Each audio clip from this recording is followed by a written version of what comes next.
Howdy everyone. Wanted to follow up on a video here. I talked about being able to wrap leaders, Dipsy divers, and jet divers on the reel. The Dipsy divers, if this is above this wrap, you can see here that my line actually broke. So whenever I put this in the overhead rod holders, it literally broke my line, and this is a 30-pound braid. So as it's bouncing around on top of the center console rod holders, it came down with enough force to break 30-pound braid. So we're gonna have to come up with a better situation here for the Dipsy divers. The jet divers, no problem. Dipsy divers, a little bit heavier, and that's why this broke. So let's get everything retied. So one other thing to keep in mind now that I have to retie this rod is during the calibration of the reels, I mentioned that if you have to do reties, that it can affect your depth. If you look here, this is probably 8 feet of line. This is on a Dipsy, so it's now going to be off slightly whenever you look at the charts. This is how your reels can get out of calibration over time. All right, before we use the Palomar knot to tie on the snap, I always like to put a bead. This is can be a 6mm or an 8mm bead. I put this on the top here because invariably folks that I take out fishing, they'll reel that sucker all the way up to the top eye of the rod, and that snap chips away and damages the eye at the top of your rod. All right, so here's the Palomar knot. If you're not familiar how to tie this, basically passing a lot of loops through each other. So you create a loop,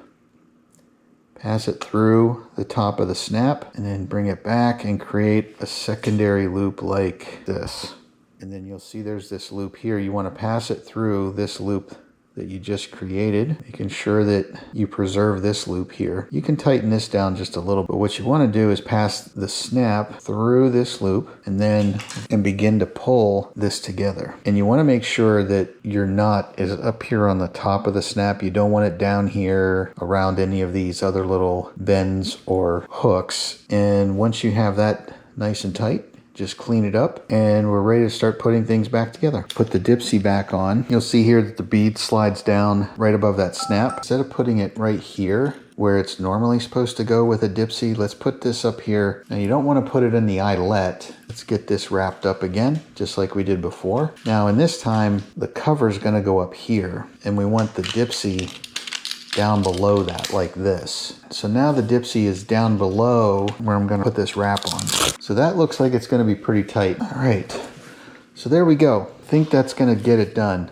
We got the wrap here to protect the hook, make sure it doesn't get all snagged up. We got this to keep this from moving around, and we got the Dipsy right above the reel to make sure that that's all nice and tight. So let's give that a go, and I'll see you on the next one.